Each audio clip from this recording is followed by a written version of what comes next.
Hi guys, this is Miss Laura. I'm going to be doing part one of the unit quiz, questions 1 through 7. I am going to break it into two parts. We're going to start with questions 1 through 7, which is based on the road to freedom. Then we'll do a second video, so you'll need to go back to the guide to watch the second video for help on that.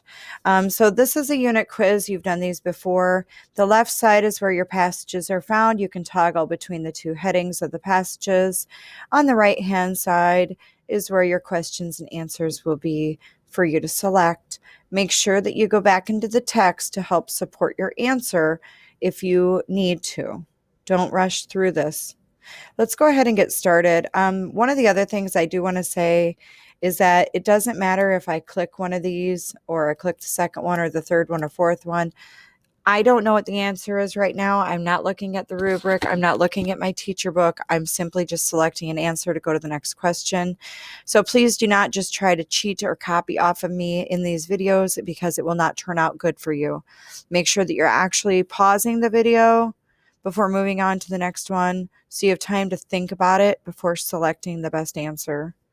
Let's go ahead and get started with question 1 through 7. This says to read the excerpt from The Road to Freedom, which is a piece of the book. Looked like freedom had a way of making them walk a little bit taller. Mama looked different too, proud that she had made it to freedom and happy to have me beside her, safe from the auction block. So what would that underlined phrase mean based on everything else you read in this sentence? If you need to reread it, do that, please.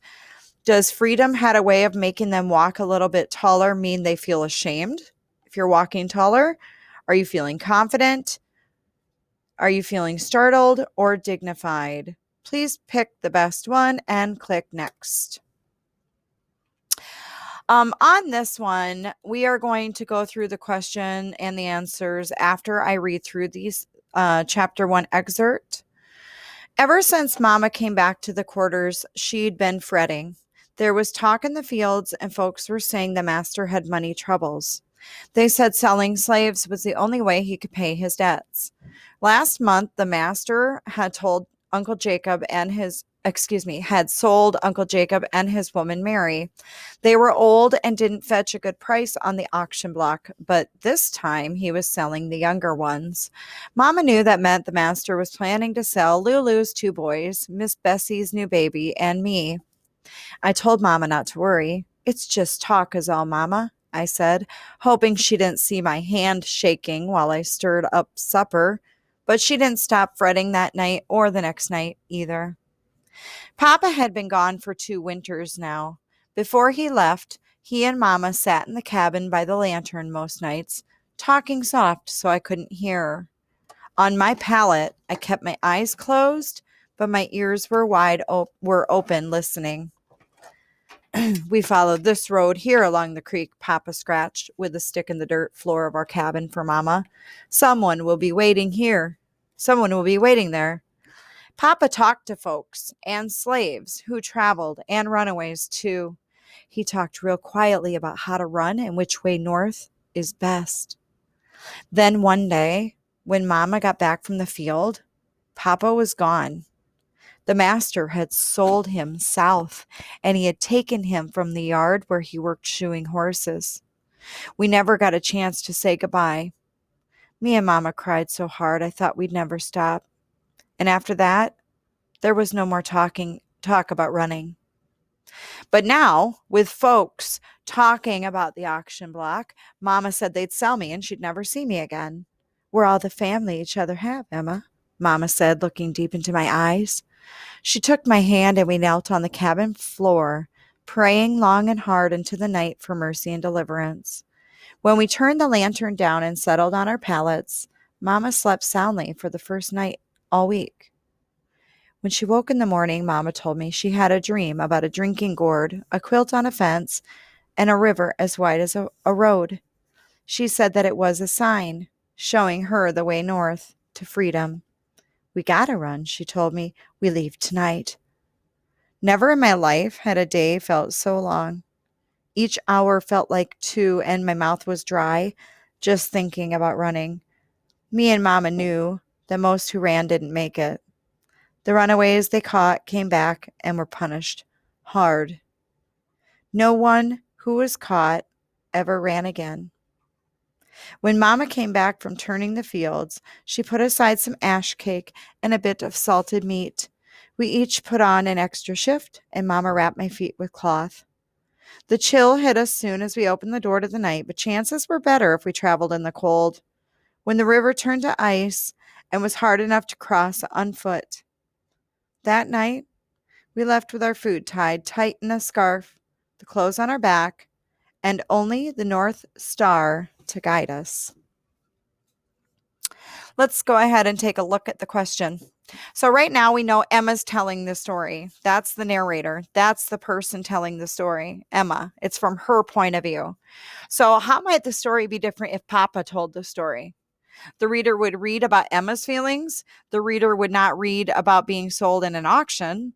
The reader would read about Harriet Tubman, or the reader would not read about escaping to freedom. Pick the best option and click next.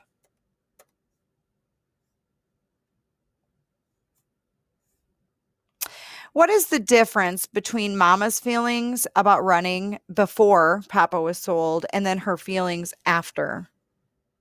So what were the feelings before and after?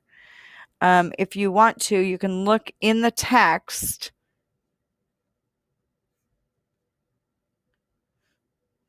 Let's see. I would say right about here. If you look on the text about here and pause the video and read it. So before, Mama and Papa were against running away. And then after, Mama decided she wanted to run away with the narrator, which is Emma, immediately after Papa was sold. Did that happen or no? Go to the next one. Before, Mama was afraid to run away because she thought Papa might come back. And after, Mama decided she should be loyal to the master. Before, Mama and Papa talked about plans to run away. And after, Mama did not talk about it until she felt that the narrator was in danger of being sold. Or before, Mama wanted to be loyal to the master and refused to run away with the dad. After, she decided she needed to run away to find Papa. Please pick the best one and click next.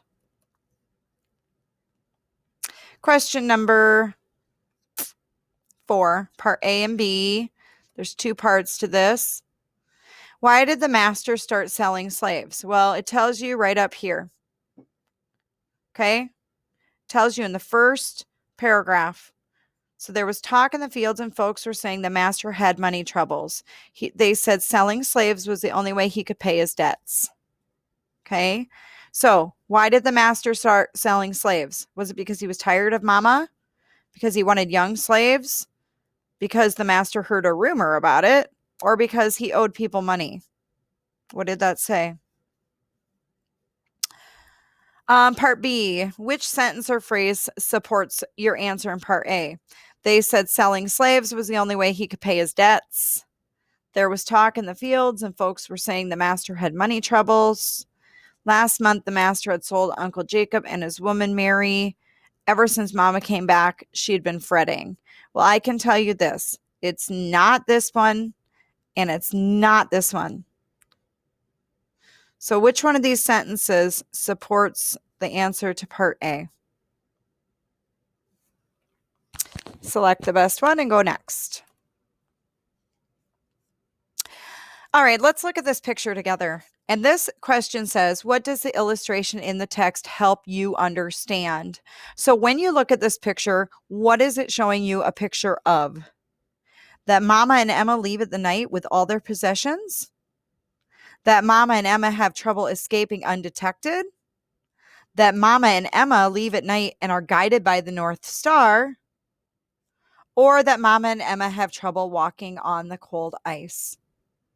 Go ahead and pick your answer and click next.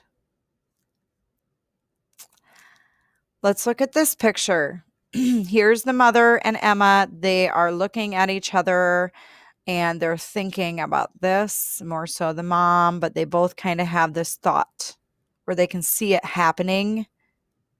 Okay. Kind of looks like Emma there, doesn't it? In her gown. If you look at that picture. So, which sentence from the text would support that illustration? So, what that's saying is, which one of these situations does this picture depict? Okay. Never in my life had a day felt so long. Each hour felt like two, and my mouth was dry just thinking about running.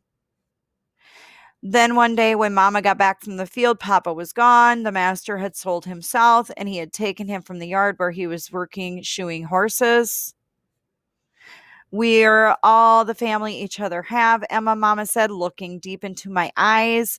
She took my hand and we knelt on the cabin floor praying long and hard into the night for mercy and deliverance. Or, but now with folks talking about the auction block, Mama said they'd sell me and she'd never see me again. So pick which one you think depicts this the best. And then click next. All right, that is the end of the beginning part of the quiz. So I'm going to stop the video here. And for more help going forward with your informational, you will need to go back over here to the guide and you will need to click on Video Help Part 2. Thank you.